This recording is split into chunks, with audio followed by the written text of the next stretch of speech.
Bem-vindos mais uma vez ao canal do professor Anatólio Arce. Vamos dar continuidade à nossa série de resolução de questões de história de vestibulares por assunto. E no vídeo de hoje nós vamos continuar resolvendo sobre o mundo antigo, o modo de produção oriental, o modo de produção asiático, melhor dizendo, Grécia e Roma Antiga. No vídeo de hoje nós vamos resolver as questões 12 a 18, certo? Então, sem mais delongas, vamos lá. A questão 12 vai trazer o seguinte enunciado para nós. Ó. A periodização é parte fundamental do saber histórico.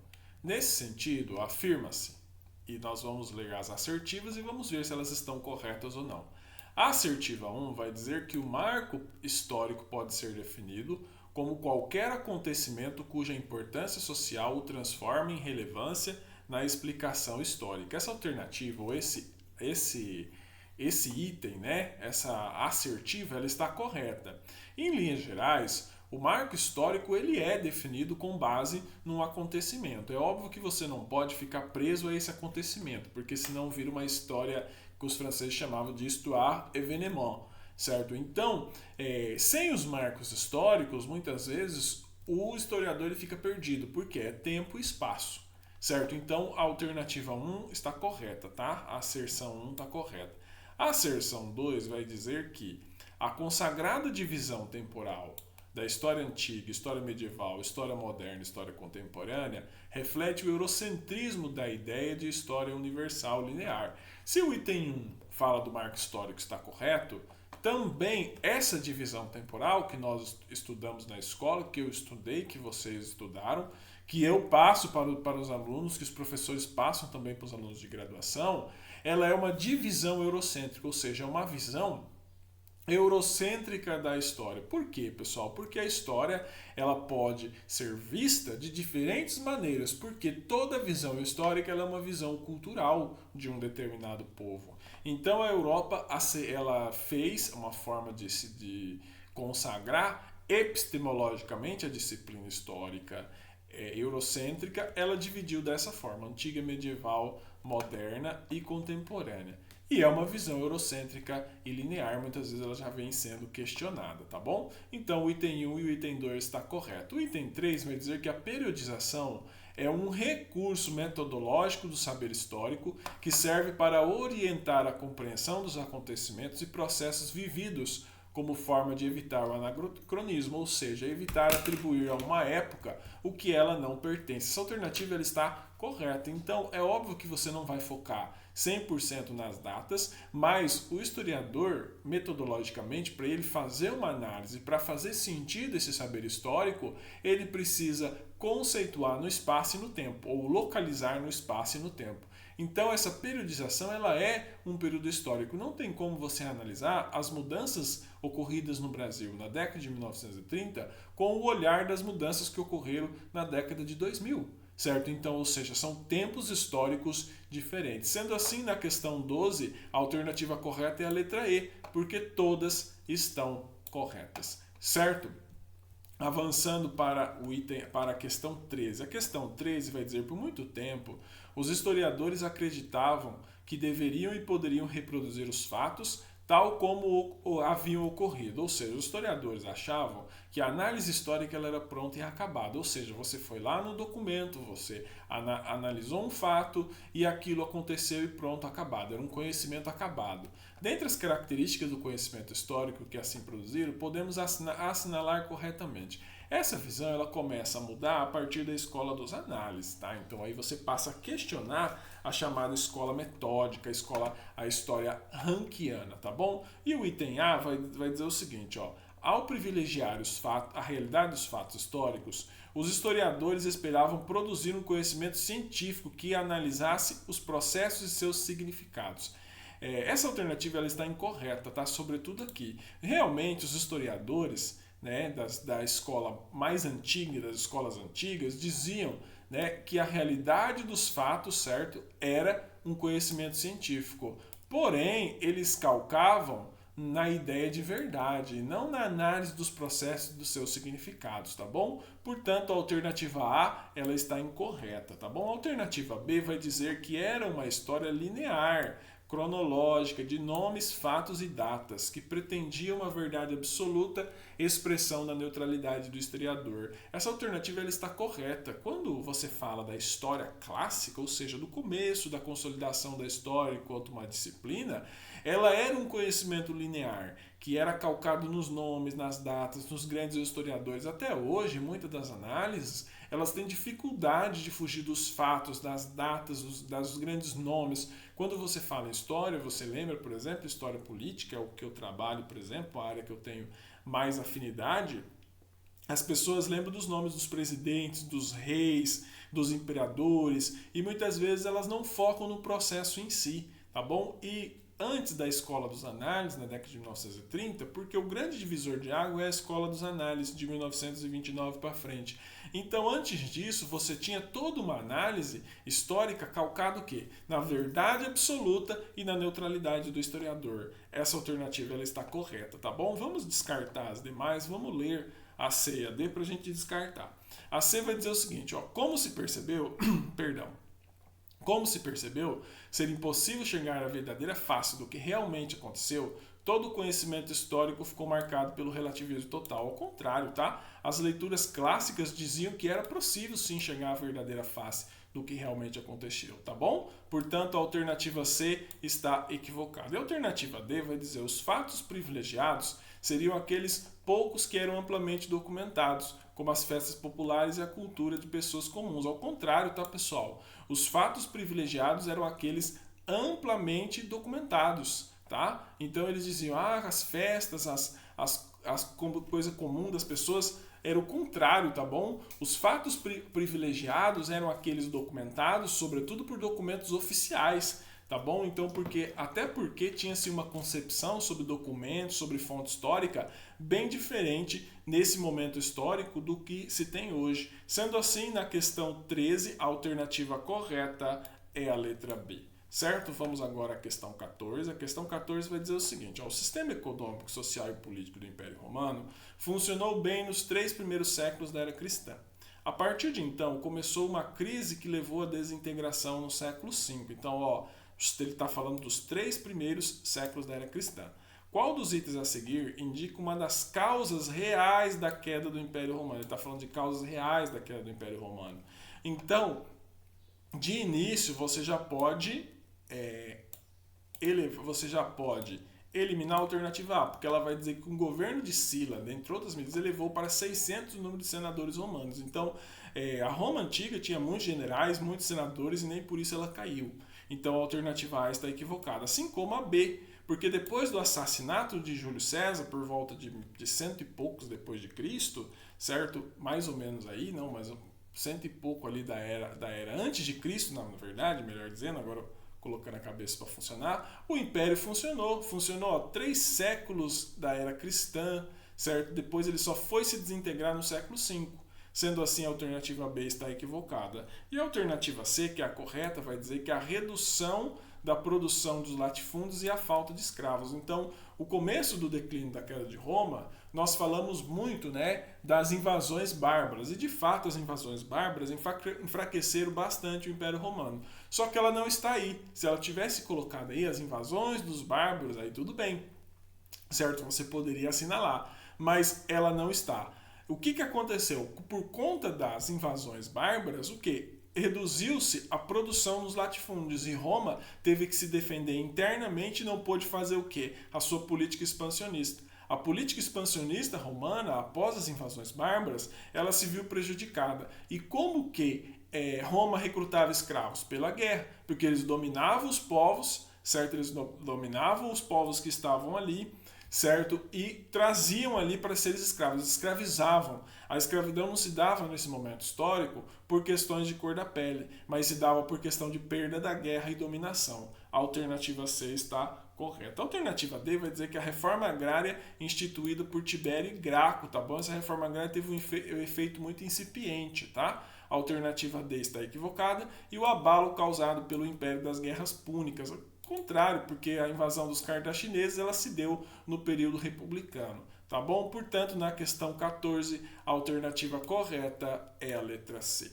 Vamos agora à questão 15, uma questão que ela pode levar o indivíduo ao erro, vai dizer o seguinte: a cidade australiana de Sydney foi sede de 15 de setembro a 1º de outubro de 2000, a 24ª Olimpíada da Era Moderna.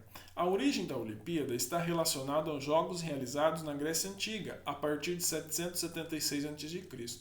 Segundo os relatos obtidos pela arqueologia, esse povo adiantado, tão preocupado com as artes, filosofia, poesia e atividades do espírito, tinha o hábito de homenagear os deuses com um festival esportivo, que incluiu arremesso, assaltos em altura e distância, lutas e corridas. Sobre os Jogos Olímpicos, que foram inventados na Grécia, realizados pelos gregos, podemos afirmar que as guerras eram suspensas e era sacrilégio atacar os peregrinos durante a realização dos Jogos. Essa alternativa ela está correta. Por quê, pessoal? Um dos poucos momentos que aquele povo parava de guerrear era quando ocorriam os Jogos Olímpicos. Certo? Portanto, a alternativa 1 está correta. A alternativa 2 vai dizer que os vencedores recebiam uma coroa de louros e eram temas de cantos dos poetas da época. Essa alternativa também está correta, tá? Eles não distribuíam medalhas nessa época, como é distribuída hoje, medalhas de ouro, prata, bronze e toda a questão midiática, né? Não existia nesse momento histórico, né? Sem anacronismo. Então, os vencedores recebiam realmente louro, certo? A alternativa 3 vai dizer que os jogos transformavam a Olímpia numa gigantesca feira esportiva, vendedores de comida e de vinhos, dinamizando os negócios e a participação de líderes políticos. Desde essa época, pessoal, essa alternativa ela está correta, tá? Desde essa época, aqueles que queriam ganhar dinheiro ou que queriam ganhar projeção política, no caso dos líderes políticos, utilizavam certos Jogos Olímpicos para obter vantagens. Um caso, vantagem comercial de um lado, vantagem política do outro, certo? Portanto, a alternativa 3, né, também está correta. Até agora, a 1, a 2 e a 3. A 4 vai dizer o seguinte: as mulheres gregas participavam dos jogos competindo com modalidades mais leves, como danças e corridas a pé.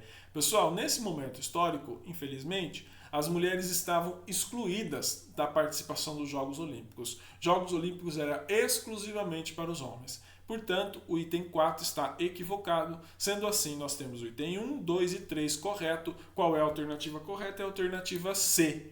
Portanto, na questão 15, a alternativa correta é a letra C.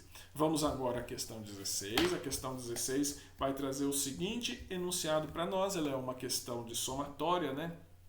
Uma questão até difícil, mas nós vamos resolvê-la. Vamos ler primeiro o enunciado. Entre as civilizações da antiguidade que tiveram o mar Mediterrâneo como cenário no seu desenvolvimento, destacam-se os hebreus, judeus, israelitas, por terem sido o primeiro povo conhecido que afirmou sua fé em um único Deus. As bases da história da filosofia, da religião e das leis hebraicas estão contidas na Bíblia, cujos relatos, em parte confirmados por achados arqueológicos, permitem traçar a evolução histórica e cultural do povo hebreu e identificar suas influências sobre outras civilizações. Assinale as proposições corretas e suas referências à cultura hebraica. Então vamos lá, pessoal, vamos analisar o item 1. Vamos analisar item por item, depois a gente vai somando.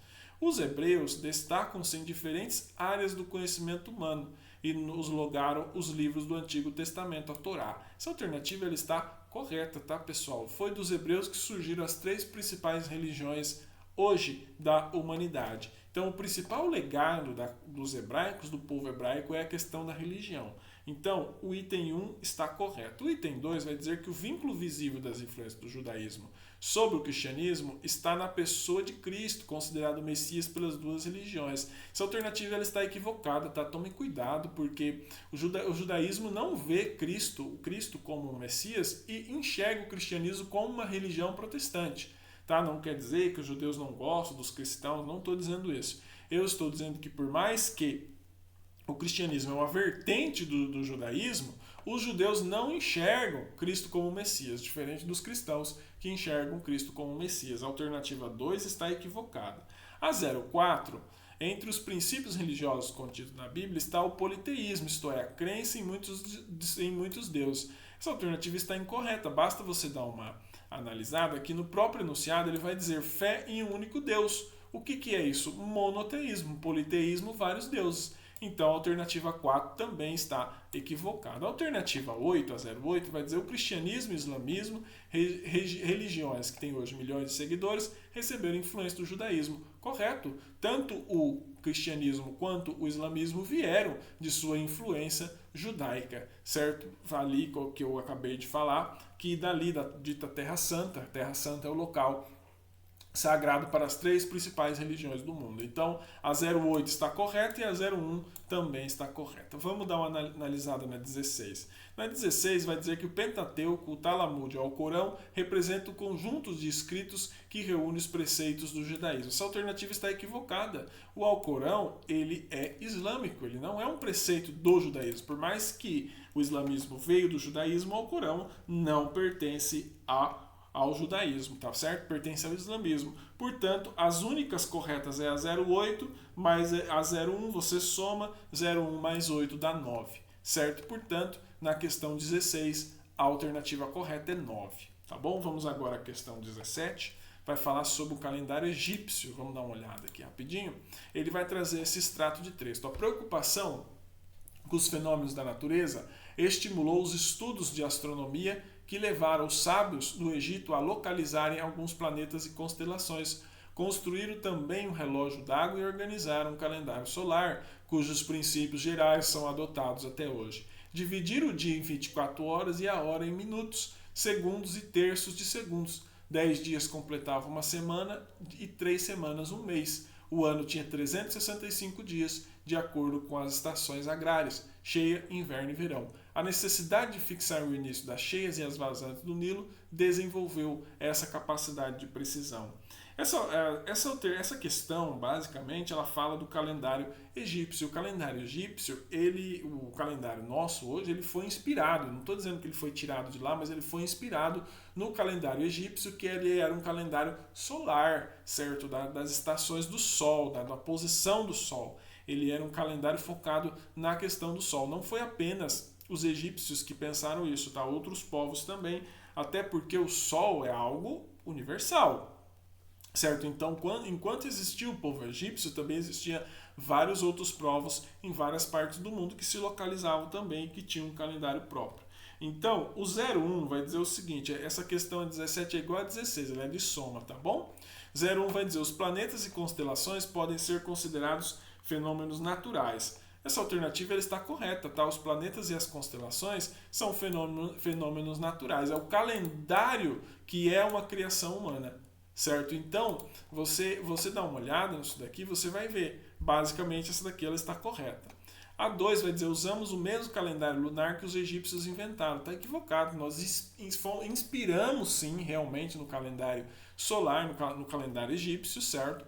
Porém, não é o mesmo calendário. A alternativa 02 está incorreta. A 04 vai dizer que o ano egípcio, dividido em estações, como inverno, primavera e verão, é semelhante ao calendário atual. Não é, pessoal.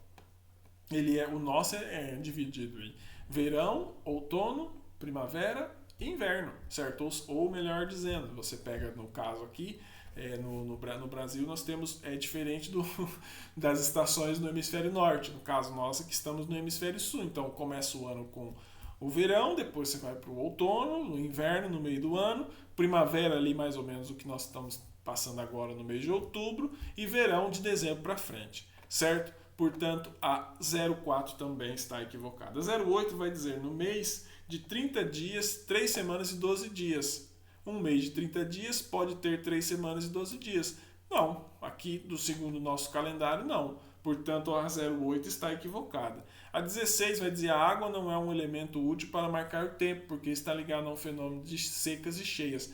Ele é sim, tá? Porque tanto é que eles diziam, a necessidade de fixar o início das cheias e as vazantes do Nilo desenvolveu essa capacidade com precisão, certo? Portanto, a 16 também está equivocada. A 32 também está, que ela dizia o relógio d'água do calendário solar foram construídos pelo Nilo, não é verdade, tá? E 64 o Nilo tornou-se cada vez mais preciso à medida que se conhecia o regime de suas águas. Portanto, somente na 17, somente a 1 é a correta, tá bom? Então, somente a 1 é a correta na questão 17, é 01, tá bom? Vamos agora à questão 18, também conhecida como última questão do nosso vídeo de hoje. A questão 18 vai dizer o seguinte, ó, na visão do historiador grego Tucídides, a Guerra do Peloponeso estendeu-se por longo tempo e, no seu curso, a Hélade, ou Grécia, como era chamada naquela época, a Hélade, era de Hélade, sofreu desastres como jamais houvera num colapso de tempo comparável.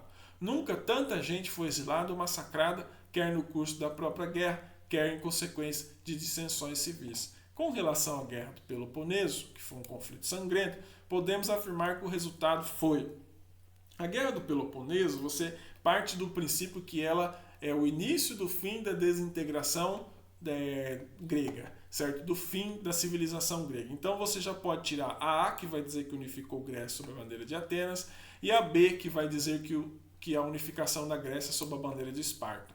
Também você pode eliminar a C, porque não foi a unificação da Grécia sob a bandeira de Tebas. Se a Guerra do Peloponeso ela esfacelou, então a B e a C estão equivocadas. E a E também está equivocada porque os persas não conquistaram a Grécia, eles não conseguiram conquistar a Grécia. Quem que conquistou a Grécia foi os macedônicos com Alexandre o Grande, certo? Então é o esfacelamento da Grécia e sua conquista pela Macedônia. Portanto, na questão 18, a alternativa correta é a letra D. Curta, compartilha, se inscreva no nosso canal. É muito importante que vocês se inscrevam, que vocês vejam o vídeo até o final. Muito obrigado pela atenção de todos vocês. Seguimos aqui com os nossos estudos. Até mais.